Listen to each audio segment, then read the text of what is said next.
Waktu kejadian World Trade Center ada Islamofobia yang merasuk ke seluruh dunia. Kali ini ada Islamoforia. Bendera Palestina di mana-mana, people power di mana-mana. Ini fenomena apa? Yuk kita lihat tayangan berikut ini. Assalamualaikum teman-teman cerita untung. Ustadz Bahtiar Nasir merupakan salah satu tokoh yang aktif dalam pergerakan kemerdekaan di Palestina. Dari Indonesia menginisiasi beberapa pergerakan untuk menyuarakan kemerdekaan di Palestina, sampai mendapat penghargaan di Al-Mutaqo Al-Quds Turki pada konferensi pembebasan Al-Quds. Penasaran bagaimana sudut pandang Ustadz Bahtiar Nasir tentang kemerdekaan di Palestina? Mari saksikan ceritanya hanya di Cerita Untung.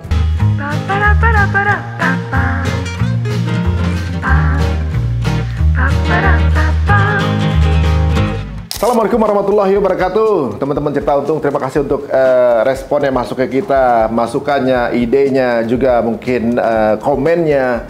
Terima kasih untuk segala support yang sudah dikirimkan kepada kami. Dan seperti juga permintaan dari teman-teman semuanya, kita hadirkan seorang yang selalu ada ketika apapun perhelatan mengenai Palestina, beliau ada. Jadi pada saat teman-teman mungkin anak-anak sosial media anak sekarang nih baru tahu, baru viral Palestina. Padahal tiap tahun ternyata kita nih bikin kayak begini nih. Tiap tahun diserang gitu. Dan setiap pergerakan itu selalu ada nama sosok ini. Langsung aja kita ketemu dengan guru kita, Ustadz Bahtiar Nasir. Assalamualaikum warahmatullahi wabarakatuh. Waalaikumsalam warahmatullahi wabarakatuh. Senang sekali nih diundang di Cerita Untung. Alhamdulillah akhirnya setelah berapa tahun ya Ustadz ya, dari ya. 2018-19 akhirnya sekarang bisa duduk bareng begini. Alhamdulillah. Ya. Nah, memang kan agak unik ya Palestina ini sekarang lagi viral, semua orang berani menyuarakan. Iya. Karena sebelumnya yang mendekati Aqsa akan terframing, mendekati kelompok perjuangan akan diframing menjadi bagian dari kelompok-kelompok tertentu, radikal segala macam gitu. Dan bahkan jujur aja, Ustaz juga sempat juga. Saya udah kenyang kalau itu. Diarahkan ke sana gitu ya. Udah kenyang kalau itu dari dulu. Benar. Jadi resiko itu pun diambil juga sama Ustaz kan? Ya pasti. Gitu. Tuduhan macam-macam lah. Benar. Dulu orang posting malu, sekarang udah berani semua posting. Iya. Bahkan bukan hanya Muslim, non Muslim di dunia ikut posting. Iya. Nggak takut mereka di framing sebagai yang radikal atau gimana. Iya. Mereka bilang jika dia ada di kebenaran ini adalah kemudian aku dianggap radikal, radikal saya. Dia bilang gitu. Itu orang non Muslim, orang bule non Muslim ngomong gitu. Memang sempat ngerasain. Ya saya pikir itu konsekuensi. Itu bagian dari. Berapa banyak sekarang yang menuduh Hamas itu adalah teroris gitu kan. Bahkan dari kelompok Islam kita di dalam juga menuduh itu. Saya nggak ngerti orang kayak gini nih, kalau dia hidup di masa Imam Bonjol atau Pangeran Diponegoro, ya mungkin dia tuduh Pangeran Diponegoro tuh radikal juga kali ya. Penjajah bilang dulu kan ekstremis. Ekstremis, teroris lah bahasa orang sekarang. Berarti satu kubu dong. Iya, itu narasi penjajah. Orang-orang kayak gitu narasi penjajah yang dia pakai. Jadi nggak gini, kita nggak usah resah dengan semua sematan itu ya. Kemarin itu kami menemukan itu juga, fakta itu bahwa ternyata narasi influencer IDF dan juga Israel adalah bahwa kelompok ini adalah kelompok Khawarij. Satu, dua kelompok yang memang ada juga sisi lain mengatakan memang dia sisinya mereka untuk jadi mantik api gitu kan. Jikapun itu menjadi sebuah hal yang benar, sekarang kan tinggal serah terima mestinya. Ya kan? Tinggal serah terima. Nggak perlu takut-takut mereka mau nyerang ke dalam kan gitu. Kalau emang itu menjadi sebuah tuduhan gitu ya. Tapi mudah-mudahan ini hanya salah informasi diterima oleh saudara kita. Nah, ini sesuatu yang kita lihat, kita nggak pernah bayangin di tahun kemarin sekalipun gitu ya. Saya kebetulan ikut grup Ustadz juga kan. Bahwa di tahun ini kan serangan terberat. Biasanya setiap Ramadan kan, Aqsa yang digoyang gitu. Bukannya Gaza. Aqsa digoyang, Gaza nembak biasanya gitu. Nah, di tahun ini kita pun terkejut juga ada sesuatu kejadian yang kemudian memicu kejadian yang luar biasa, pembomannya kayak seperti ini. Dan justru tahun ini sepertinya Palestina diakui secara de facto seluruh dunia mengibarkan benderanya. Jadi seluruh dunia, nggak mesti harus Muslim, semua turun ke jalan. Ini udah kayak people power. Ini menurut saya fenomenal. Ya, people power saat ini menyeluruh ke seluruh dunia. Dan seluruh negara baik yang mendukung pro atau yang kontra harus menerima kenyataan rakyatnya bergerak dan nggak bisa dibendung. Negara yang pro saja kan kami pemerintah juga dukung Palestina, tapi jangan bikin demo ya, nggak bisa. Dengan semua ancaman, mulai dipenjarakan sampai didenda, dunia sekarang bergerak. Yang tidak bergerak malah malu. Iya. Di negara di Eropa nih, Inggris dan Prancis ada peraturan itu, Ustaz. Iya. Tapi tetap mereka turun juga. Karena pikir, penjaranya muat seberapa banyak orang. Iya. Semuanya udah nekat. Iya. Sampai dilarang sama menteri pun, menterinya dipecat. Karena pemimpinnya ngerasa trennya di situ. Waduh. Jadi people power saat ini tidak terbendung. Di seluruh dunia bergerak. Dan belum ada ya people power di dunia ini seluas ini. Seserentak ini. Dan panjang pula gitu. Istilah kita tuh berjilid-jilid mereka melakukannya. Bahkan lebih sering dari kita, Ustaz. Iya. Di seluruh dunia sekarang gitu ya. Bahkan ya dunia Amerika Latin lebih kenceng daripada Indonesia kan. Menarik. Brazil aja, Ustaz. Ngusir diplomatnya kan. Iya. Bolivia dan lain-lain ya. Yang non-muslim itu negaranya. Iya. Dan sekarang yang memboikot juga negara Eropa gitu. Ini people power yang sedang terjadi. Jadi kepada seluruh penguasa di dunia ini melek sebelum Anda kemudian menjadi korban dari people power ini. Dan ini adalah sebuah kekuatan yang kita sebut tangan Tuhan di muka bumi. Iya. Bukan rencana manusia ini. Iya, karena dunia sudah pada puncak barangkali kebiadaban kemanusiaannya. Kalau ini dibiarkan, maka sebentar lagi dunia kiamat, karena kemanusiaan pun sudah hilang. Ini udah level tertinggi nih. Iya, kejahatan yang dia lakukan ini. Nah, fenomena people power ini membangkitkan dunia-dunia, terutama generasi-generasi yang lahir dalam keadaan kondisi negaranya merdeka. Iya. Mereka paham apa itu merdeka dan betapa jahatnya penjajahan. Dunia sekarang melek. Ya, memang Amerika, Eropa, Cina, Korea bisa bikin senjata, Iran. Tapi produsen keberanian ada di Gaza. Masya Allah. Teknologi banyak orang bisa, Korea Selatan, Amerika, Israel. Tetapi sumud, keteguhan itu hanya ada di Gaza. Masya Allah. Sehingga orang bertanya, dari apa hatinya itu dibuat? Bayangkan, pecah tangisnya. Seorang suami ketika istri dan anaknya dibom rumahnya adalah dahdu. Dia berkata, ma'alish, fidaan, nggak apa-apa. It's okay, ma'alish. Ini akhirnya jadi nasyid nih, terkenal sekarang. Ma'alish. Tapi pecah tangisannya. Nggak apa-apa. It's okay. Ini ongkos yang harus saya bayar. Masya Allah. Anak kecil di atas puing, anak laki-laki bilang, ketika ditanya bagaimana keluarga, bagaimana rumah, semua hancur dan semua hilang. Apa kata dia? Fidaan. Ini ongkos, ini tebusan yang harus kami bayar. Fidaan li ardina, ongkos untuk tanah kami. Fidaan li ardina, ini ongkos yang harus kami bayar untuk negeri kami. Fidaan li islamina, ini ongkos yang harus kami bayar untuk agama kami. Bahkan anak perempuan di ruang ICU yang nggak ada dokternya, di atas ranjang stainless, berlumur darah, tangannya begini. Masya Allah. Fidaan. Fidaan li ardina wali biladina. Arti nasionalisme itu ada di Gaza sana. Ini ongkos, ini bayaran, ini pengorbanan yang harus kami berikan untuk tanah kami, untuk negeri kami. Dunia seakan-akan dikejutkan dengan hadirnya sebuah peradaban baru tentang arti sebuah bersyukur akan nikmat kemerdekaan, akan pentingnya kedaulatan, akan rasa kemanusiaan yang sesungguhnya. Itu yang sebetulnya menyebabkan people power tanpa disadari hari ini.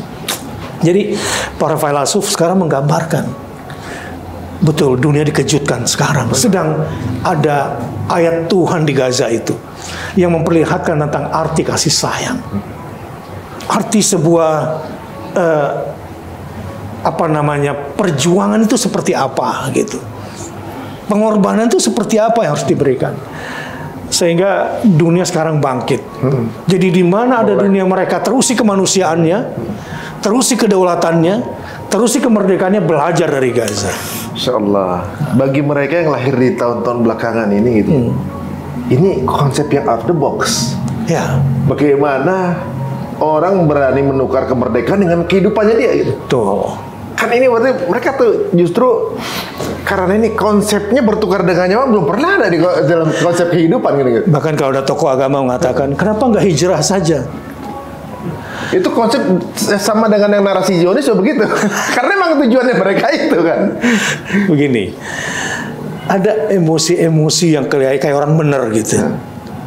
Bagi Gaza, udah ditawarkan di Sinai kalau mau dari dulu, dengan proposal Trump nanti kita bicarakan. Bagi mereka, relokasi, geser, gusur, itu kata yang tidak bisa diterima. Bahwa taruhannya adalah nyawa. Ini negeri kami. Kami tidak mau digeser, direlokasi, digusur, tidak. Apalagi konsep hijrah. Iya, iya. Ini lain, ini bukan soal berani atau takut mati ya. Ini soal harga diri, mempertahankan bangsa, mempertahankan tanah air, bahkan lebih dari itu. Ini menjaga tanah suci umat Islam sedunia, dan kami ditakdirkan Tuhan berada di depan. Kita harus berterima kasih pada mereka itu. Masya Allah. Ada lagi yang berpikir, Ustadz, boleh nggak kalau saya itu adopsi anak Gaza supaya dibesarkan di sini, kita sayangi? Lembek kalau tumbuhnya di sini. Orang-orang yang bertarung di lapangan dengan terowongan tiga lapis ya. Ada terowongan untuk militer ya, terowongan untuk logistik, penyimpanan yang paling dalam bunkernya sampai 70 meter ke bawah. Kalau di Indonesia kan udah berair semua ya. Untuk di sana nggak seperti Indonesia kan. Ya. Sehingga nggak terjangkau oleh satelit, oleh radar-radar mereka. Untuk menghancurkannya, Israel tuh sekarang keluarin senjata baru tuh. Dengan kecepatan cahaya masuk ke bumi, kemudian dibikin gempa bumi di bawah. Dengan 3, skala sekian Richter gitu ya. Zalzaliyah. Nah, di sana itu orang-orang betul-betul mengagetkan dunia, dan ada peradaban baru yang lahir. Yang saya kira sebentar lagi insya Allah, suka atau tidak suka, dia akan merdeka dan dunia berubah. Akan ada peradaban baru di sebentar lagi. Ya beruntunglah yang sekarang menjadi bagian, yang telat kalah terhormat nanti. Jadi ibaratnya kalau ditakdirkan udah bilang akan menang. Iya. Masa kalau sutradaranya udah bilang akan menang, kita nggak mau ikutan main? Ya gitu rugi kan? Rugi. Bahkan sutradara bilang begini, beda loh infaknya orang sebelum merdeka dengan infaknya setelah merdeka. Qabla al-fatah wa ba'da al-fatah. Beda itu. Beda kan? Jadi memang sekarang kalau dilihat seolah-olah kayak kurang untung, nggak ada keadaannya. Di situ triknya jangan-jangan. Kan gitu. Mungkin Allah kepengen udah nggak ada dependensi lain selain kepada Allah. Betul. Kepada mereka. Sampai air aja nggak ada gitu. Air listrik aja nggak ada. Apalagi senjata nggak ada, pasukan nggak ada, air listrik nggak ada. Tapi nggak pergi-pergi, mereka bingung nih. Israel lagi bingung mesti diapain. Katanya mau keluar nuklir katanya. Ibaratnya kan jumlah muatan yang dijatuhkan ke Gaza udah lebih dari Hiroshima. Hiroshima sekali jatuh langsung bendera putih. Perkiraan mereka cuma berapa hari Gaza akan bendera putih. Memang mengejutkan di sejak tanggal 7 kemarin mata dunia baru melek akan ternyata ada penjajahan loh, udah 75 tahun baru tahu dunia. Anak-anak sekarang baru tahu emang ada penjajahan gitu. Yang ditahu itu sepertinya baru dari tanggal 7 kemarin doang gitu kan. Mata dunia ini seperti seperti baru terbuka gitu, baru sadar akan hal itu. Tapi juga mata dunia melihat bahwa kayaknya nggak mungkin Palestina bisa menang gitu. Ada kan kalau dari ini ya, dari sisi mata satu armadanya segitu besar gitu. Satu lagi kayak nggak punya armada. begitu-begitu aja, air aja nggak ada gitu. Tapi di sisi lain, mata dunia seperti kecewa karena satu sosok kaum yang dianggap superior dulu, yang menjadi patokan mereka, ternyata they are the bad guys. Selama ini kayak salah dukung gitu. Sekarang baru tahu bahwa ternyata selama ini zolim ini mereka nggak taunya. Baru banyak yang baru lihat. Nah, dari kacamata tersebut, emang mungkin yang adidaya ini dengan sokongan segitu banyak, segitu hebat, apa mungkin bisa hancur? Israel pasti hancur. Pasti hancur. Itu pasti. Ya, sepasti besok matahari pagi akan terbit dari arah kantor kita melihat itu. Begitu pula kehancuran Israel ya. Kalau kemenangan Palestina seperti matahari pasti terbit besok. Sebaliknya begitu? Sebaliknya, kehancuran Israel seperti matahari akan terbenam besok. Dan insya Allah nggak lama lagi. Indikasinya gampang kok. Sekarang people power di seluruh dunia. Ya bisa bayangkan kalau tiba-tiba ini kita nggak bicara menang kalah deh ya. Ada orang Israel di luar nih kira-kira. Apa kata dunia nih? Kalau orangnya ternyata Israel gitu. Ya orang Zionis gitu. Di imigrasi dimanapun di dunia ini pasti dia akan terkucilkan. Lihat aja, media-media kan mereka yang punya chip, teknologi apa dia yang punya semua. Tapi sekarang justru alat mereka itu mayoritas menghujat mereka. Katakanlah Meta Corporation yang punya WhatsApp, Facebook, Instagram, di atas 70% menghantam mereka sekarang. Lagi biting the owner. Ya, artinya awalnya kita mengira nggak mungkin kita menang, kita akan di-ban. Gitu, YouTube juga gitu. Akan di silence itu kan? Iya. Ya coba dia ban seluruh dunia sekarang, mati dia punya usaha. Dia mau tutup, ya nggak ada income. Ya, sama aja ke boykot sendiri dia. Ke boykot dia. Dia harus biarkan ini. Dia dapat uang dari sini malah gitu kita kira-kira. Tapi kerugian yang diderita lebih besar. Jadi dia pada posisi nggak bisa mundur ini saat ini. Sejujurnya, rakyat Israel itu udah minta berhenti, stop. Tapi takdir Tuhan ya, dikasih genetika presidennya atau perdana menterinya ini yang memang rusak sudah. Kalau dia turun, dia pasti dipenjara dan kemungkinan mati. Kalau perang ini kalah, Israel ini kalah, kemanapun dia pergi terusir itu akan dibunuh di mana-mana, kayak di Dagestan kemarin. Iya. They have no choice sekarang saat ini.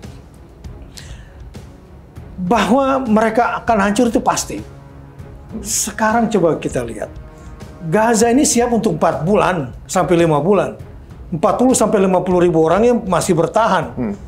Dan yang dia cari itu mati.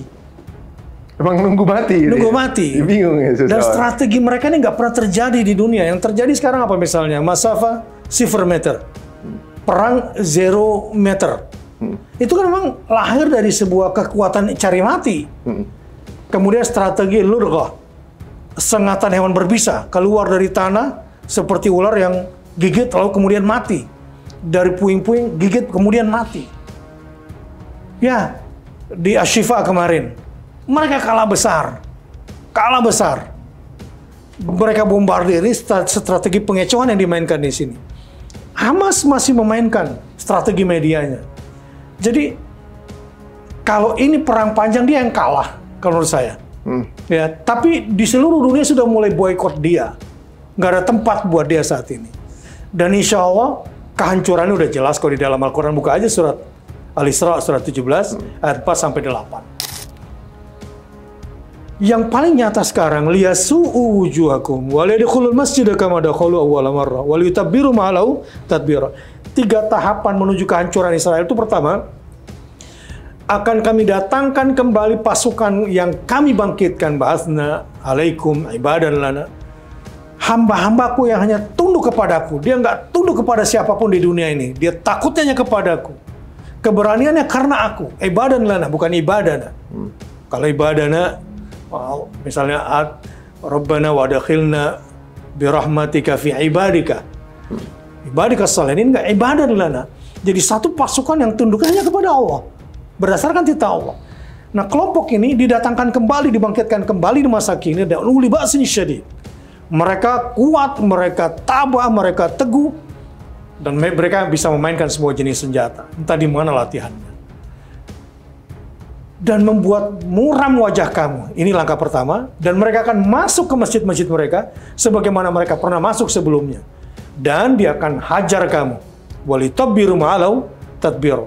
Dia akan bantai kamu seperti kamu membantai anak-anak mereka.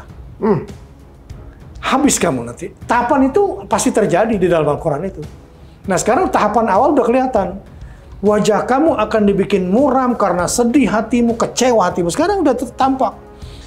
Wajah politiknya muram di dalam. Wajah militernya muram. Wajah ekonominya muram. Wajah sosialnya muram. Wajah dari dunia juga udah muram. Wajah budayanya juga muram. Allah bikin mereka tuh begitu buruk di muka bumi ini. Evil se-evil-evilnya evil. Iya. Ya, kera dan babi udah muncul itu. Wajah itu di muka bumi sekarang. Ini tahapan pertama. Tahapan kedua, kita akan masuk ke masjid itu. Nggak ada pilihan lain. Maksudnya nggak ada pilihan. Fase ini udah pasti. Pasti nih, tahapan-tahapan ini. Dan ini berulang. Wa in utum udana di ayat 8 ini. Silakan dipelajari lebih lanjut. Tapi prediksi saya berdasarkan ayat itu begitu nyata sekarang. Tahapan pertama sedang terjadi. Saya kira nggak lama lagi kita akan masuk ke Masjidil Aqsa. Amin, amin. Ya, mudah-mudahan sebelum 2030, mudah-mudahan. Amin. Bisa jadi lebih cepat. Karena kalau dilihat dari sisi, ya mungkin kalau secara kasat mata saja, orang melihatnya kayak gempur terus gitu kan, gempur terus gitu, nggak ada ngasih napas. Yeah. Yang di sebelah sananya kebom terus, menderita terus. Sekasat mata manusia seperti itu. Ini sipil kan yang kena, militernya nggak kena. Nah, kalau kita lihat satu bom Iron Dome-nya tuh satu luncur saya dengar 3 miliar. Iya. Peluru kendarinya $500. Iya. Jadi ibaratnya berapa kali dia ngeluncurin, dia cuma 3 miliar itu untuk membayar $500-nya. Jadi gitu. Sisanya bisa tembus ke sana. Satu itu. Satu tanknya itu $7 juta. Hampir 100 miliar. Satu hari 16 sampai 24 tank halas. Iya, ini dan 40 jam kemarin diberitakan 20 tank. 20 tank. Nah, sekarang kiriman dari Amerika tuh kan ada videonya di Colorado, banyak tank ke sana gitu. Jadi lagi diarahkan semua ke sana. Yang dukung itu adidaya semua tuh, Amerika, Perancis, Inggris, termasuk dia sendiri dan ngelawan satu kecamatan. Bukan satu state. Satu kecamatan, Bang. Satu kecamatan kalau ukuran Jakarta. Kecamatan yang nggak ada tentara resmi. Iya. Udah gitu, nggak punya source apa-apa, termasuk air juga nggak ada. Iya, listrik nggak ada. Apa gitu maksudnya? Internet nggak ada. Ya kalau orang mikir, ini pasti bukan manusia lagi udah. Ini yang disebut dengan ibadah lana, insya Allah. Bisa bertahan 3 hari aja. Iya. Itu udah ajaib sebenarnya. Iya. Ini udah sebulan lebih. Banyak sekali karamahnya ini. Masya Allah. Bayangkan betapa negara-negara, kita lihat tahun 67, Perang Arab Israel. Hanya 6 hari, 3 negara, Mesir, Jordan, Suriah, takluk. 3 negara lawan 1 Israel. Sekarang Israel plus Amerika, plus Inggris, plus Perancis, yang Amerika tuh nggak begitu dukung Ukraina kan? Amerika bilang kalau sekarang nggak ada Israel, saya bikin Israel baru. Karena dia punya kepentingan untuk itu.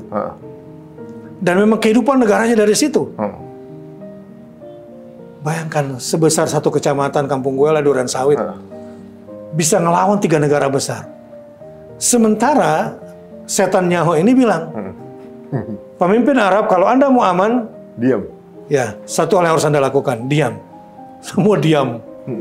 Tapi satu orang berdaulat ini, hamba Allah yang merdeka ini, ibadan lana ini, uli ba'sin syadid ini yang membuat hati mereka tuh kecut, takut, muram wajah mereka. Amerika muram, Inggris muram. Dia tutup-tutupi bahwa kita pasti menang. Sampai hari ini. Ustaz, belum dengar. Bang Onim bilang, tank yang masuk, foto di pantai Gaza. Kebanyakan ini pantai Gaza, foto, bikin konten, keluar lagi, Ustaz. Cuma biar seperti seolah udah masuk. Udah masuk. Gitu. Tapi kadang-kadang ada yang masuk udah nggak bisa keluar. Ya. Yang konten di dalam itu belum tentu masih hidup. Iya. Katanya kalau udah masuk, selesai. Kecuali masuk sebentar, buru-buru bikin konten, langsung ya, keluar. Jadi yang masuk cuma konten creator. bukan tentaranya. Makanya yang ponakannya beliau meninggal, yang sekretarisnya wanita-wanita tuh, mungkin diserahkan untuk bikin konten kali ya. Itu mereka meninggal di situ kan. Lucu ya. Lucu banget, makanya 4.000 kalau nggak salah sudah modar gitu katanya kan. Tapi insya Allah kok, kehancuran Israel itu pasti. Zionis Israel pasti hancur, nggak lama lagi. Nggak lama lagi. Karena tanda-tanda Al-Qurannya kayak gitu, tanda ayatnya. Ya, artinya kalau mereka sejak 1917 katakanlah mereka masuk. Sebentar lagi 2027 gitu prediksinya Ahmad Yasin. Memang kalau melihat kisahnya Uzair atau Nabi Uzair, melihat Baitul Maqdis itu hancur kemudian berkata kepada Tuhannya, mungkin nggak negeri ini bangkit kembali, kemudian fa'amatahullahu mi'ata am, kemudian dia ditidurkan selama 100 tahun, bangun udah bangkit kembali. Ya, ini juga siklus 100 tahun akan terjadi di 2017 berarti 1917 berarti 2027. 27 mudah-mudahan. Bismillah, mudah-mudahan sih. Ya. Tapi memang kalau mungkin ya bagi umat muslim kemenangan Palestina itu keniscayaan. Insya Allah terjadi. Walaupun kondisinya sekarang kurang menguntungkan gitu. Iya. Tapi tentunya juga dengan pola-pola Tapi begini, cara pandangnya begini. Sayangnya orang-orang menilai ini perang itu hanya tentara bumi saja yang dilihat. Mereka lupa sama tentara langit. Ya, Nabi Sulaiman itu pasukannya wahusyiro li Sulaimana junudu minal jins wal ins wat thair. Dari kalangan manusia, kalangan jin dan kalangan burung, itu tentaranya Sulaiman. Tentara Allah itu ada angin, ada api, ada air. Tentara tuh jangan cuma dilihat di bumi pun cuma orang. Tentara Allah tuh banyak, ini yang sedang Allah perlihatkan di dunia ini. Ini orang yang lupa dalam mengamati kalau nggak pakai iman. Ini yang membuat orang-orang di Gaza tuh kenapa teguh. Ini yang membuat mereka tuh semakin berani, semakin yakin karena mereka melihat. Tentara itu jangan cuma melihat orang. Dan jangan cuma di bumi. Langit. Jangan cuma jumlah gitu ya. Jangan cuma jumlah. Ini butuh keimanan kayak gini. Ini nggak bisa diprediksi dengan kacamata pengamat militer dunia, nggak bisa. Lumpuh mata dunia ini. Kalau baca Quran baru dapat itu. Benar. Dan kalau kita lihat dari sisi angka pun, selama perang Nabi kalah jumlah. Ya. Kemenangan diraih. Ya. Sekarang pun kalah jumlah nih kita nih. Iya. Ya kan, maksudnya Palestina ini kalah jumlah. Kata kuncinya sebetulnya di mana ada kezaliman, di situ Tuhan turun. Keadilannya pasti turun kan. Masya Allah. Pada saat dunia sekarang people power itu mata apa ini salah ini. Ini kalau dalam hadis udah lebih dari mutawatir. Ya. Jadi kalau masih ada agamawan-agamawan yang sok beragama berdasarkan hadisnya kemudian mengecam orang-orang yang berjihad di sana, saya pikir Anda perlu berpikir ulang lah. Kalau Anda nggak mau tenggelam nanti di hadapan kecaman manusia dan kacauan langit. Ini sudah tanda-tanda kebesaran Allah. Jelas hitam putih ya. Iya. Kalau sekarang nih, kalau misalnya, tapi kan negara yang lain ya, Arab yang lain, nggak mau bergerak. Kalau pandangan alasannya apa?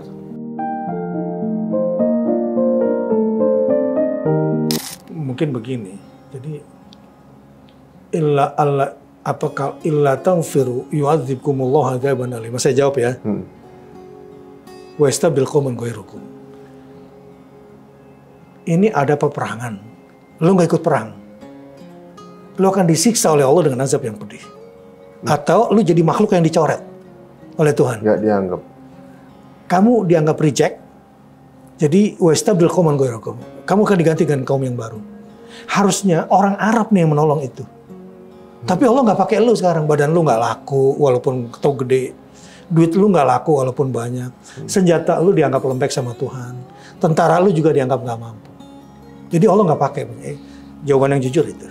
Berarti akan ada kaum lain yang akan digantiin. Insya Allah. Siapa tahu di Indonesia. dunia ini banyak nih. Iya. Itu yang masuk ke situ juga nggak semuanya orang sana kan. Dan pasti ada yang masuk ke sana tanpa orang tahu. Masya Allah. Tapi nggak usah dijawab itu. Iya, nggak usah dijawab. Jawaban itu aja. Sekarang kita akan masuk kepada pertanyaan berikutnya, Ustaz. Kira-kira apa yang bisa dilakukan oleh bangsa Indonesia untuk perlu ada peran di sini tentunya kan? Dan seperti Ustaz bilang juga tadi bahwa sutradaranya udah memastikan kita akan menang. Ya. Apa yang kita lihat sekarang tuh cuma skor sementara. Iya, betul sekali. Masih skor sementara gitu. Ya, kalau film kan jagoan kalah dulu dikit. Bener. Mungkin di sana udah match point keadaannya. Penonton udah sarak-sarak dulu mau selebrasi gitu kan. Gitu. Tapi yang bikin permainan bilang, entar lu cuma sampai match point doang. Nah, gitu misalnya. Masa kita nggak ikutan kan? Betul. Apa strategi konkret yang mesti dijalankan? Ya, berdasarkan apa yang Tuhan gambarkan, roadmap-nya di surah Al-Isra begitu jelas. Ya, wa qadaina ila bani Israila fil kitabi la tufsiduna fil ardi marratain. Ini dikutip dari Taurat, dan kudaku tetapkan kepada kamu, wahai Bani Israel, bahwa kamu akan melakukan 2 kali kerusakan di muka bumi, dan seterusnya. Ini kutipan dari Taurat yang ada di dalam Al-Quran. Jadi ini sebuah roadmap yang jelas.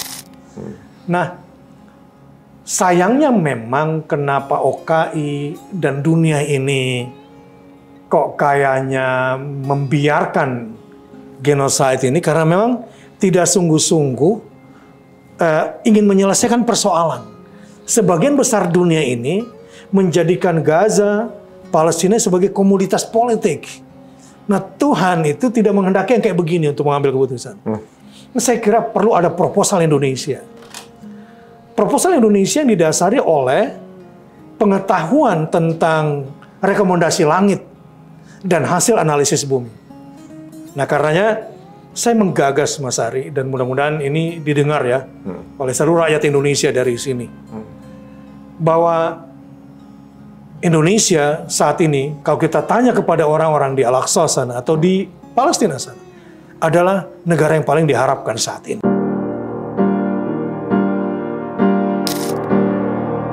Walaupun mereka Indonesia terjauh, sehingga mereka punya istilah Al-Aqsa min Al-Aqsa. Al-Aqsa artinya yang terjauh. Aqsa artinya jauh? Jauh. Oh. Al-Aqsa min Al-Aqsa. Kita adalah negara yang terjauh dari Al-Aqsa itu. Tapi di sinilah yang paling diharapkan. Dan kenapa harus ada proposal Indonesia?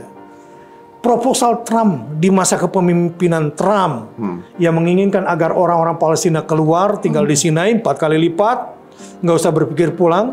Ini yang kemudian dijanjikan dengan uang kepada dunia Arab, terjadilah normalisasi dari teorinya Trump. Kenapa kita tidak membuat proposal berdasarkan rekomendasi langit dan analisis bumi? Sekarang perang belum selesai, Israel hampir kalah, dia bikin proposal. Apa proposalnya? Sok menang. Selesai perang, Hamas harus habis. Gaza tidak akan saya serahkan pada Hamas, dan tidak pula saya serahkan kepada yang tidak mengutuk Hamas. Maksudnya dia memang pengen menempati tempat itu kan? Dia mau ambil 100%. Ya, secara konstitusional gitu? Iya. Itu proposal dia, yang sebetulnya lagi kalah saat ini. Ya. Sebagian negara Arab mengatakan begini, kalau Hamas tidak habis, dan kemudian gencatan senjata, Israel berarti kalah. Itu penilaian dunia Arab dan dunia secara keseluruhan. Makanya dia nggak mau ceasefire. Iya. Dianggap kalah berarti. Dianggap kalah dia dalam hal ini. Proposal Indonesia harus kita buat. Dan kenapa harus proposal Indonesia? Karena di dunia ini yang bersatu negara dengan rakyat, yang kumpulnya lebih besar dari seluruh unjuk rasa di muka bumi ini, Indonesia. Yang kita buat ya di Monas 2 kali. Dan insya Allah proposal Indonesia ini kalau kita buat, saya kira sepakat. Usul saya, isi proposal Indonesia itu yang pertama adalah Free Palestine.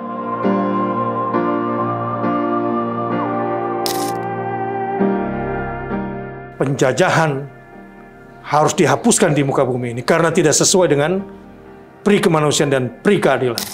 Itu yang tidak disuarakan dalam KTT Liga Arab Islam. Nggak diomongkan tuh, dia cuma mengecam. Cuma mengecam. Harusnya upaya keras dari kita agar menyatakan kemerdekaan Palestina. Dan hari ini ada 15 November. Pakailah yang hijau. Karena ini ditutupi. Hamas pernah mengatakan ini lewat perwakilan di Aljazair. Ya, bahwa 15 November 88 itu hari kemerdekaan Palestina. Hari ini tanggal 15 November. Proposal Indonesia juga harus menuntut bahwa ini kejahatan perang tidak sesuai dengan konstitusi kita dan ideologi kita, maka militer, panglimanya, sampai Netanyahu-nya harus dituntut di Mahkamah Internasional.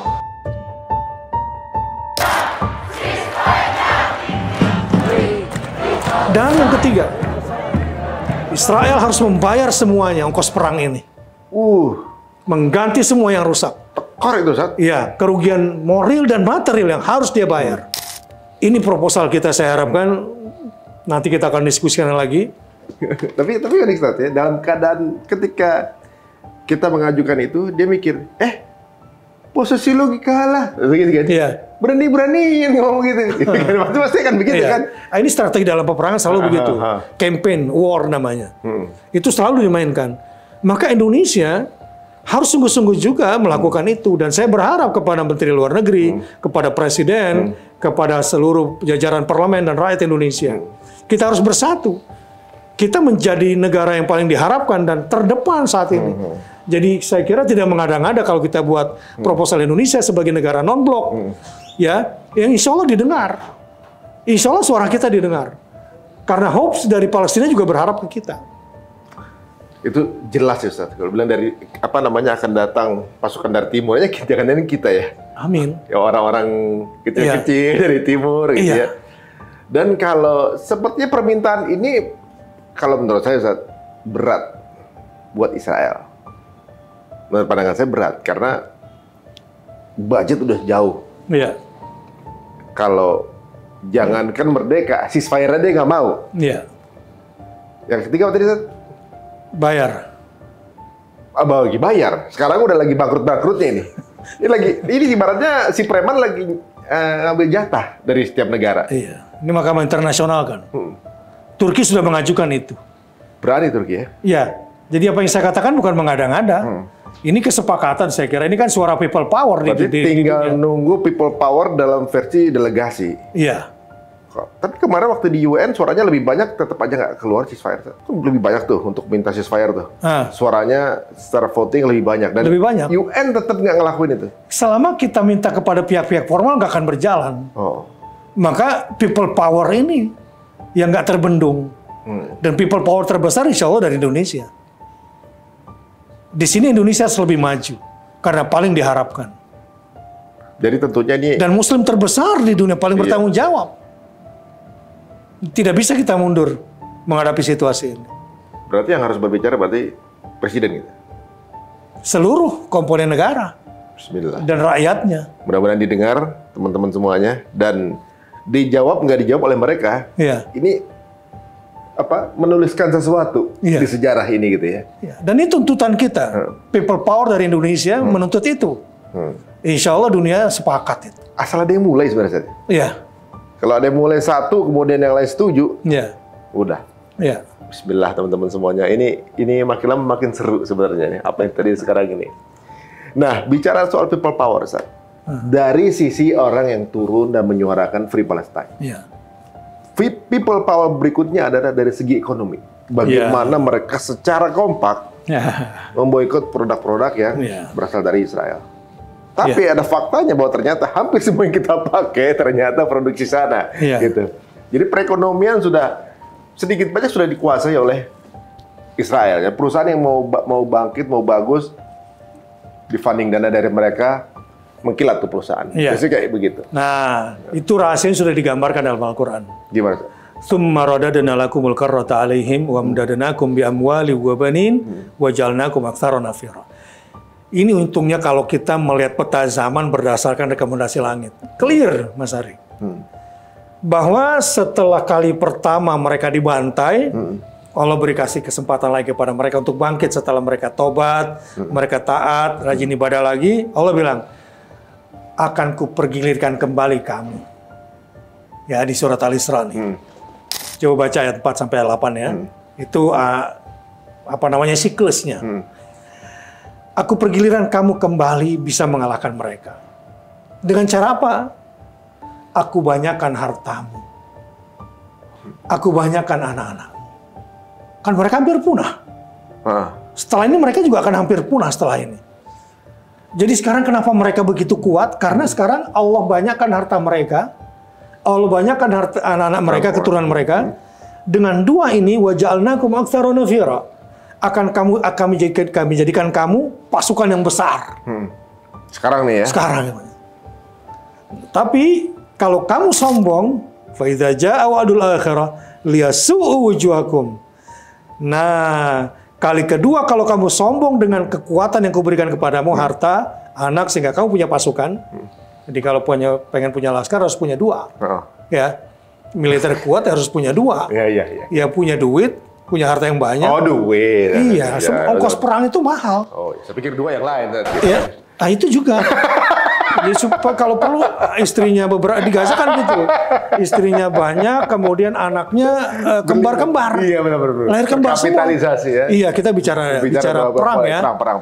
Jangan salah fokus ya, perang. Ini lagi perang nih situasinya. Iya, benar-benar. Nah, inilah yang menjadi modal. Jadi kalau kita boykot, itu tepat menurut Al-Quran. Apa gitu? Pengaruh? Ya iyalah, kita hajar dulu ekonominya. Kalau ekonomi dia hancur, dia nggak punya biaya untuk membiayai tentaranya, maka pasukannya pun lemah. Nggak ada bensinnya. Iya. Jadi boykot ini perintah dalam Al-Quran. Gimana tadi bunyinya, Seth? Wa amda tsumma radadna lakumul karrata alaihim wa amdadnakum bi amwal wa banin. Ya. Kemudian kami pergilirkan kembali kamu, bisa mengalahkan mereka. Aku banyakkan hartamu. Tapi kalau mereka sombong, berarti ya Allah kasih isyarat nih. Hajar harta mereka yang Tuhan izinkan. Dan keturunannya? Iya, dan keturunannya harus dibantai. Tapi mulainya dari hartanya. Nah, kita dari Indonesia boykot itu. Ya, tapi kan kasihan pegawai-pegawai, Ustadz. Ya Allah. Begini, gini. Lu bicara ayam goreng nih. Bicara ayam goreng gitu kan. Sama kopi gitu kan. Sebelumnya tuh ayam goreng mak lu, tetangga lu tuh enak-enak, gara-gara dia datang jadi mati semua. Iya, benar-benar. Betul nggak?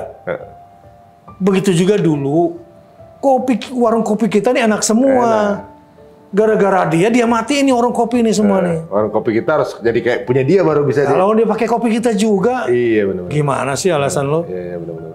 Jadi ini justru membangkitkan semangat kita berekonomi dan mandiri. Kesempatan baru ya? Iya, supaya pemilik franchise juga jangan gitu-gitu mulu. Ayo dong transfer knowledge.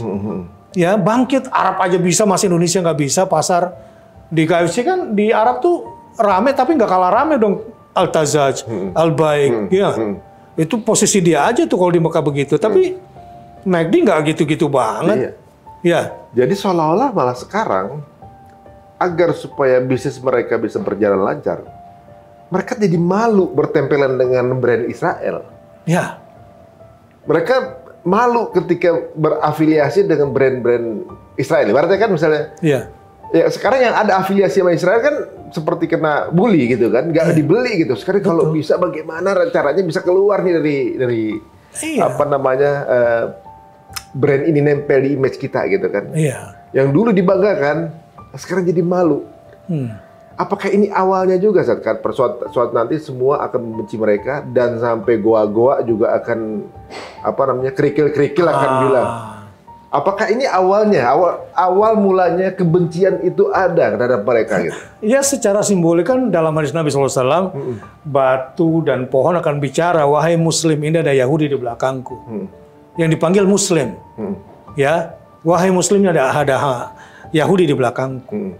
Ya, atau di hadis itu, wahai hamba Allah, ini ada Yahudi di belakangku. Ya, nanti bahkan manusia yang hatinya sekeras batu pun akan ngomong, nih dia Yahudi nih, lu bunuh aja, nih Jesuit nih. Atau makhluk kayak pohon gitu, nggak pakai akal, hidupnya cari makan aja, mager-mager ini. Satu saat pun dia akan bilang, nih ada Yahudi di belakangku. Saking menjengkelkan makhluk yang satu ini. Akan terjadi itu. Tetapi itu semua dimulai dengan boykot. Karena kekuatan mereka Allah sudah bocorkan, wa amdadnakum bi amwal. Kami akan pergilirkan dan kuatkan kamu dengan harta. Aku bantu kamu. Nah sekarang, karena mereka telah melakukan kesombongan, Allah pakai tangan kita, rontokkan ekonomi mereka. Jadi Anda melakukan boykot. Ya, itu berarti Anda sedang menjalankan misi ini. Nah, kemudian gimana nih YouTube? Gimana kan produk mereka juga atau Facebook, sosmed lah, sosmed mereka. Bayangkan gini, ibu-ibu nih, buat ibu-ibu nih terutama sama anak nih, anak gadis mau diperkosa, gitu kan? Dia pakai pisau, lo nggak pakai pisau mau taruh sama dia. Gimana caranya supaya bisa bunuh dia? Ya ambillah pisau dia. Pakai buat tusuk dia. Iya benar juga. Ya. Atau ketika lagi begitu keadaannya ada pistol geletak. Iya. Ah jangan buatan dia, nggak dipakai. Kan bodoh. Iya. Ya ambil lah. Iya. Iya. Urgency ya kan? Iya. Pakai.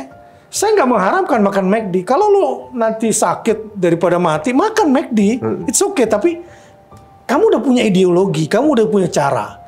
Pandang bagaimana memakan, bagaimana mengkonsumsi. Nggak apa-apa dalam kondisi darurat yang haram menjadi hal, tapi jangan jadikan itu sebagai lifestyle. Masa TK Islam ulang tahunannya di McD? Kan kayak kehilangan percaya diri dong. Identitas kita hilang. Iya benar. Ya harusnya bangga dengan produk dalam negeri. Ini yang membuat kita semakin kuat. Ya, apalagi untuk para produk sosial media ini, mereka juga nggak malu menggunakan teknologi yang ditemukan oleh ilmuwan Muslim. Iya. Al-Hawarizmi kan? Iya. Ada internet, ada YouTube, ada Ibnu Haytham yang menciptakan optik. Jadi mereka aja pakai teknologi yang ditemukan oleh ilmuwan Muslim, masa kita? Ya contoh lo pergi ke Cina nggak pakai WA kan? Lu udah pakai aplikasi dia. Iya. Ya, Turki negara dia pakai juga aplikasi sendiri untuk pemerintahan mereka.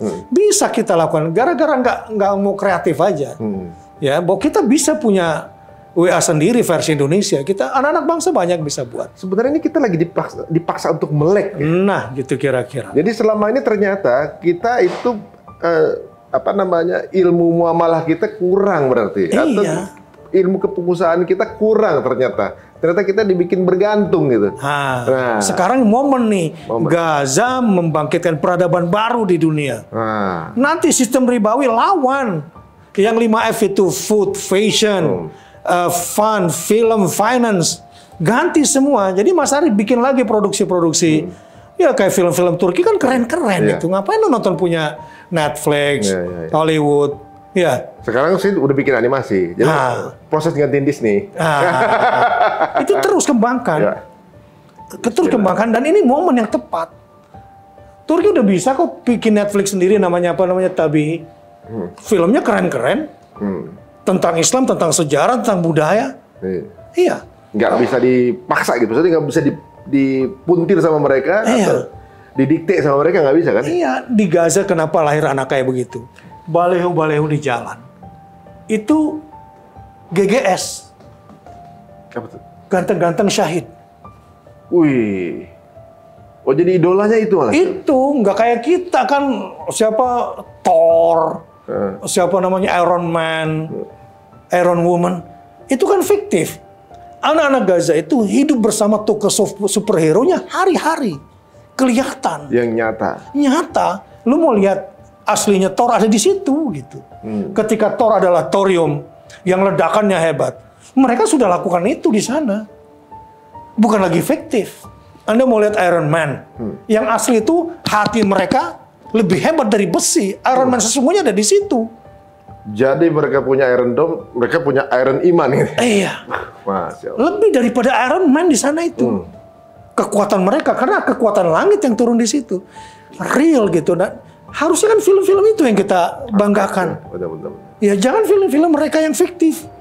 Film-film Israel yang menipu kita. Ini sih sebetulnya yang saya sebut sedang bangkit peradaban baru. Suka atau tidak suka. Kita lagi dipaksa melek apa yang bisa kita berselancar dengan keadaan ini gitu ya. Sama kayak kita lagi podcast gini kan gara-gara COVID. Siapa yang memaksa ini semua? Kekuatan Tuhan. Ya lewat virus COVID-19 itu. Ya. Bahwa sekarang yang terjadi di sana kan merubah zaman, Mas Ari. Waktu sebelumnya, sebelum ada kejadian ini, apaan saya potong. Kita kalau temanya Palestina, algoritmanya nunduk. Nggak ada yang nonton, nggak bisa kesebar. Tulisan Palestina harus disensor. Sekarang pun masih kita coba samarkan juga.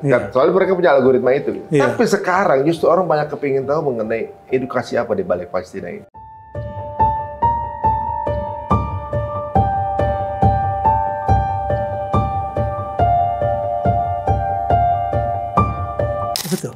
Berarti memang Allah lagi ngasih leverage nih. Betul. Buat tema-tema ini. Manfaatkan ini.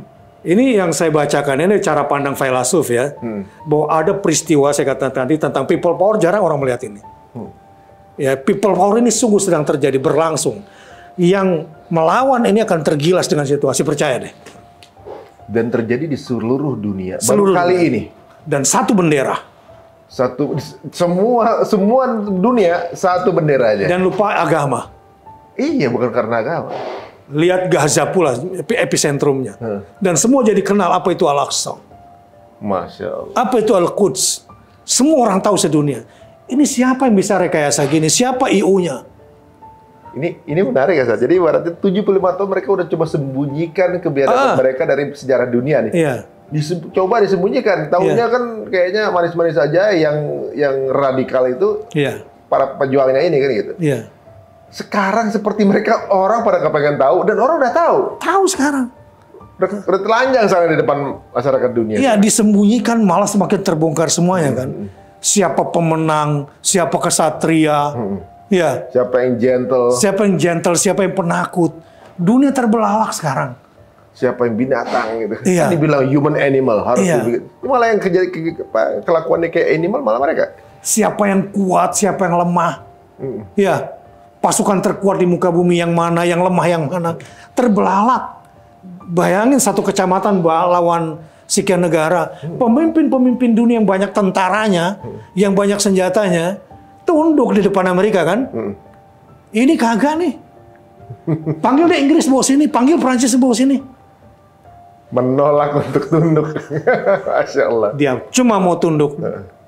Dia ratakan kening dan lututnya bersama telapak kakinya. Hanya untuk Tuhan. Masya Allah. Atau mati sekaligus. Masya Allah. Ini yang disebut dengan berdaulat. Ini yang disebut merdeka. Bukan atas nama investasi lu jual tanah negara lu. Wah. Ini menarik teman-teman. Dulu kalau kita ngebahas ini, kita ngomong Israel aja malu-malu. Sekarang kita habisin gitu ya. Kita ratain di tanah gitu kedikjayaan mereka kayak. Ya dulu kan ada yang ngomong, ini yang pro Palestina ini benih-benih radikalisme. Coba ngomong sekarang. Iya. Sekarang yang nggak sependapat justru mereka nih kayaknya pro humanity. Iya. Ya kan? Yang anti humanity malah. Ini di Amerika, terakhir kan di Texas itu. Udah langsung free Palestine. Dulu Free Palestine adalah antisemit. Iya. Gitu. Sekarang yang bilang Free Israel dibilang anti Muslim. Iya. Gantian. Ini siapa yang ngatur semua? Kita Muslim nggak menginginkan itu kan. Ya, jadi ya manfaatkan situasi ini. Masya Allah. Tuhan lagi bukakan buat kita semua. Dan ini untuk kebaikan. Ini era di mana hak bangkit. Ini era di mana kebenaran diperlihatkan. Ini era di mana kebatilan sedang direndahkan. Insya Allah dunia sedang menyongsong peradaban baru.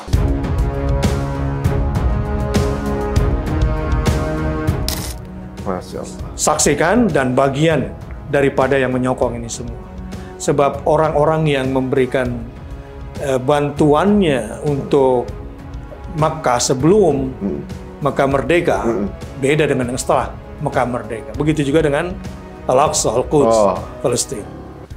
Apa kontribusi yang bisa dilakukan sama kita orang di Indonesia yang nggak punya kemampuan apa-apa gitu, Sat? Maksudnya mereka merasanya selain punya akunnya, punya akun sosial media apa? Saya post juga paling yang nonton berapa orang gitu. Perlu nggak sih saya ikutan ngomong gitu misalnya? Perlu nggak sih saya speak up? Ada juga yang gitu. Bahkan ada juga mungkin public figure atau juga influencer yang malu-malu gitu, Sat. Mungkin dia nggak paham deh, Mas Ari. Perang itu bukan cuma di dalam Gaza, Mas Ari. Perang di luar Gaza ini nggak kalah sengitnya. Lu aja nggak update. Nggak ikutan terjun maksudnya. Lu nggak terjun sih, lihat. Nggak kalah murah ketimbang perang di dalam. Bagaimana ideologi dihancurkan. Ya, ditutup-tutupi tanah suci ini. Orang-orang baik dihancurkan karakternya. Ya, bagaimana kebatilan, kemusyrikan diagung-agungkan. Atas nama Haikal Sulaiman atau Sulaiman Temple. Oh, bagaimana kerbau dimasukkan ke dalam. Ini pertarungan ideologi di sosmed ini nggak kalah. Jadi, kalau Anda masih mencari-cari apa yang bisa gue lakukan, yang di tangan Anda, WA Anda, Facebook, Instagram lu, Yusuf lu, itu senjata lu sekarang. Nih, yang banyak dosa digital nih gara-gara nonton haram. Saya mau bilang, udah deh, hapus dosa digital lu dengan perang di sini. Gitu ya. Yang punya dosa-dosa digital nih, nonton sembarangan, diam-diam, udah hapus dosa digital lo. Ikut bagian dari bersihkan dosa-dosa digital kamu, perjuangkan untuk Baitul Maqdis, insya Allah diganti sama HP yang lebih bagus. Masya Allah, luar biasa. Dengan kuota yang lebih banyak. Jaraknya juga cuma antara jempol sama handphone. Jadi perang di luar ini nggak kalah, Mas Ari. Memutarbalikkan fakta, kok orang yang mempertahankan negaranya dituduh teroris ini nggak jelas. Ini dunia jungkir balik kan. Ini butuh sosial media, butuh opini yang mesti kita kembangkan. Kok bisa orang yang sedang mempertahankan negaranya, anak kecil dibombardir, kok bisa dituduh teroris itu gimana gitu otaknya orang-orang ini? Mereka udah gitu framing dengan hal-hal yang sifatnya hoax semua kan? Hoax. Nggak terbukti. 40 bayi lah, penembakan terhadap pesta. Baru kebuka belakangan bahwa mereka rekayasa sendiri. Ini yang... Dunia nggak digerakkan dengan sendirinya bangkit. Kok bisa lu bilang orang ini teroris nih? How come gitu? Nah tapi kan lu punya ini. Iya. Jempol lu nanti yang insya Allah bikin lu masuk surga. Bismillah teman-teman, mudah-mudahan ya. Yang punya channel jangan lupa mudah-mudahan ini bagian dari perjuangan itu ini. Ya, Masya Allah. Ya waduh, jadi tambah semangat kita nih ya. Mungkin kita nggak bisa angkat pedang. Iya, ini lebih dari pedang. Karena yang kita tebas itu lebih jutaan ya. Iya, video kita ya. Ketika sampai kepada anak-anak Gaza, mereka berterima kasih, bersyukur, bangkit semangat lagi. Keluar mereka dari kesedihan. Gara-gara video yang kita share. Masya Allah. Gara-gara meme yang kita share. Masya Allah. Masya Allah. Mereka senang. Sekedar ente ngomong, wahai saudara-saudaraku di Gaza, suruh AI terjemahin omongan lu dalam bahasa Arab. Ya, sampai ke sana, bahagia itu berarti kamu sudah bantu dia lebih dari pedang, lebih dari uang. Masya Allah. Ya. Jadi kadang-kadang kitanya sendiri terlalu mager, menganggap sesuatu itu terlalu sulit, karena kita belum nyoba. Nggak taunya semudah menggerakkan jempol kita ke handphone kita. Seperti hal juga mungkin Pak musuh ngerasa bahwa mudah dikalahin, nggak kalah-kalah juga, kan gitu ibaratnya. Iya, mungkin tadi itu dikira perang cuma di Gaza, padahal di luar nih nggak kalah sengitnya kalau kita lihat kan. Jadi senjatanya warga Gaza cuma berserah sama Allah doang. Kita, penduduk dunia aja baru pada melek. Apa senjata dari mereka ini? Nggak ada berserahnya itu. Nanti larinya ke Tuhan, orang akan mengenal. Dunia ketika menuju kepada ateisme, tiba-tiba berbalik nih Mas Ari. Ujung daripada pertarungan semuanya ini kan kemusyrikan.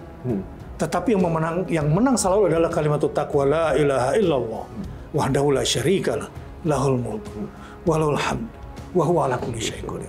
Nanti kalau bisa seluruh negara sekutu Amerika ikut perang deh di situ. Ya. Ini semakin mempercepat kebusukan kemusyrikan yang bersandar dengan harta, senjata, yang mendewakan kekuasaan. Di sini semua rontok di hadapan kalimat wahdahu la syarikalah. Masya Allah. Dunia akan terbelalak, nanti akan bertuhan semua insya Allah. Jadi nggak percuma saya posting beberapa hari yang lalu, bagaimana sekarang berbondong-bondong orang tertarik dengan Islam. Tertarik dengan Quran. Mereka pikir memproduksi senjata mereka bisa, memproduksi keberanian itu dari mana sih mereka buka tuh boy? Wah itu dia, alhamdulillah. Keteguhan, semut. Siapa yang bisa seteguh itu coba? Mau tinggal di situ, air kurang, makanan nggak ada, listrik, internet masih di situ. Malam gelap. Nggak ada harapan. Jadi kepastian di bom ada di depan mata. Kok bisa? Masih tetap di situ. Tegar. Insya Allah, itu kekuatan langit itu. Ini pola-pola yang di luar dari kebanyakan pola-pola masyarakat dunia sekarang ini, dan mudah-mudahan ini sebuah hidayah ya Ustaz ya. Insya Allah. Awal dari hidayah menemukan Allah ya. Dan sepertinya bukan hanya sekarang kita akan melakukan pembicaraan dengan Ustaz. Soalnya kalau ngobrol sama Ustaz ikut terbakar juga nih giroh kita nih. Ini yang selalu membuat saya selalu bangkit Mas Ari.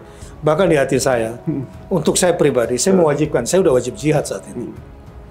Jadi setiap saya akan melakukan apapun, saya berprinsip jangan sampai saya mati dalam keadaan tidak ikut berperang bersama mereka. Ya, saya akan diazab sama Allah, terus saya akan di-reject sama Tuhan. Saya nggak mau itu terjadi. Saya bilang sama anak-anak muda, buat apa badan keren-keren, keker tapi nggak dipakai sama Tuhan lu. Reject. Duit banyak, bisnis macam-macam tapi nggak kepake. Buat perjuangan Buat perjuangan oleh Tuhan nggak dilirik. Senjata lu lembek. Punya akun, banyak follower. Buat endorse doang. Buat endorse doang. Takut di-ban. Apa gunanya? Iya, benar. Padahal orang yang melakukan itu akan mungkin ada risiko, tapi akan diganti oleh Allah dengan ganti yang lebih besar. Justru di risikonya itulah nilainya. Iya, high risk high gain. Ya, benar. Aduh, Masya Allah, luar biasa. Ini dia yang tentunya jadi nilai value ya. Setiap saya membicarakan ini dari tambah ya. Ustaz dari tadi ini kayak lagi ngebakar semangat kita teman-teman, ini nggak berasa saya di sini juga tambah gemes, tambah besok mau posting rasanya. Iya. Tapi alhamdulillah dunia sekarang jadi makin mendekat dengan Quran, satu benda ajaib kalamullah yang bikin yang baca punya pemikiran high tech dan hatinya high touch. Ini mereka bingung Ustaz ya. Kok mereka pada halus perasaannya, tapi kok mereka bisa merakit senjata? Ini dari mana mereka ini? Makanya itu dari situ kita belajar. Nggak usah takut di-ban lah sama akun-akun lu yang para influencer ini. Ya, insya Allah dengan sendirinya akan lahir nanti YouTube versi Indonesia. Nggak ada yang bisa nge-ban lagi. Dan kita akan bebas mengatakan itu. Sebagaimana di Gaza, dia bisa merakit sendiri. Tahu yang namanya rudal Ahmad Yasin 105? Dua kali ngebom. Nih, bom pertama, bom. Gerowak tuh, belobang tuh. Tank. Baru masuk lagi, bom lagi yang kedua. Itu bikin rakitan mana? Rakitan itu. Itu dalam kecamatan di situ. Nah, sekarang, insya Allah nanti lahir anak-anak hebat dari Indonesia. Allah kasih hidayah, Allah kasih irsyad, bisa bikin teknologi yang lebih hebat daripada mereka. Mudah-mudahan dari kantor kita ada satu saja. Bismillah. Terima kasih waktunya, Ustaz. Masya Allah, luar biasa menyemangati kita. Jika ada ide atau tanggapan atau apa saja silahkan tulis di kolom komen. Jika menurut teman-teman ini bermanfaat, monggo silahkan. Mau diedit di part yang pentingnya, kemudian disebar ke saudara-saudara atau keluarga-keluarga teman-teman, monggo saja ya. Ini memang didedikasikan untuk membantu saudara kita yang ada di Palestina dan juga mengingatkan ini adalah this is our time. Udah dikasih waktunya, kok nggak mau ikutan kan gitu. Terima kasih Ustaz waktunya. Jangan kapok, insya Allah kita akan undang kembali. Udah pasti akan ada progres ini Ustaz. Insya Allah. Bismillah mudah-mudahan. Dan mudah-mudahan di berikutnya kita akan ngomongin mengenai nikmatnya kemenangan. Insya Allah. Nggak lama lagi insya Allah. Bismillah insya Allah. Sampai ketemu lagi teman-teman semuanya di episode berikutnya Cerita Untung. Assalamualaikum warahmatullahi wabarakatuh. Waalaikumsalam.